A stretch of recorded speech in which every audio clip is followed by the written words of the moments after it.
ఈ ఎన్నికల్లో కేంద్రంలో ఇండియా కూటమి అధికారంలోకి వచ్చే అవకాశాలు కనిపిస్తున్నాయి. మొత్తం లోక్సభ సీట్లు 543.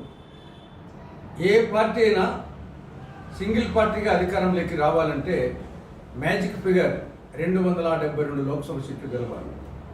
కానీ ప్రస్తుత పరిస్థితులు చూస్తూ ఉంటే ఏ పార్టీ కూడా సొంతంగా సింగిల్ మెజార్టీ వచ్చే పరిస్థితి కనిపించలేదు. కాబట్టి ఖచ్చితంగా కేంద్రంలో సంకీర్ణ ప్రభుత్వం అధికారంలోకి వస్తుంది. ఆ సంకీర్ణ ప్రభుత్వం కూడా ఇండియా కూటమి అధికారంలోకి వచ్చే అవకాశాలు కనిపిస్తూ ఉన్నాయి. కారణం, కాంగ్రెస్ పార్టీ కంటే బీజేపీకి కొన్ని సీట్లు సింగిల్ పార్టీగా ఎక్కువ వచ్చినప్పటికీ కూటమికి సంబంధించి ఇండియా కూటమిలో బలమైన పార్టీలు ఉన్నాయి.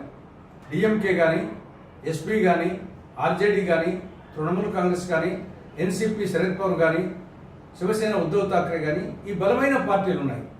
అదే సమయంలో ఎన్డీఏ కూటమిలో బీజేపీ తప్ప మిగతా పార్టీలు పెద్ద సీట్లు వచ్చే పార్టీలుగా, అంతో ఇంతో సీట్లు వచ్చే పార్టీలు టీడీపీ, నితీష్ కుమార్ జేడీయూ. కాబట్టి ఈ ఎన్నికల్లో కేంద్రంలో ఇండియా కూటమి సంకీర్ణ ప్రభుత్వం వచ్చే అవకాశాలు స్పష్టంగా కనిపిస్తున్నాయి కాంగ్రెస్ నేతృత్వంలో.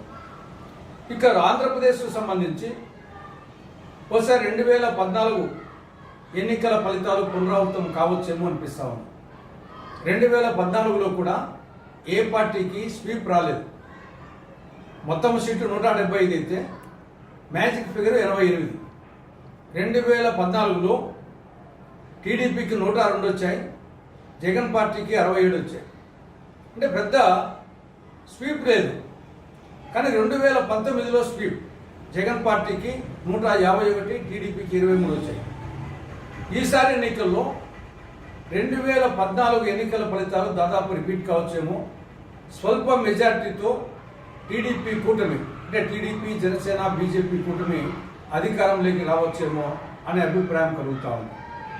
ఇక కడప లోక్సభ స్థానానికి సంబంధించి కాంగ్రెస్ పార్టీ అభ్యర్థి వైఎస్ షర్మిలారెడ్డి గారు గెలిచే అవకాశాలు స్పష్టంగా కనిపిస్తున్నాయి. దీనికి ప్రధాన కారణాలు 2. ఒకటి, క్రాస్ ఓటింగ్ భారీగా జరిగింది. అటు టీడీపీ నుండి, ఇటు వైకాపా నుండి ఎంపీకి సంబంధించి ఎమ్మెల్యేకు ఆ పార్టీలకు వేసుకున్న, ఎంపీకి కాంగ్రెస్ పార్టీ అభ్యర్థి షర్మిలారెడ్డి గారికి వేసిన విధంగా తెలుస్తూ ఉంది.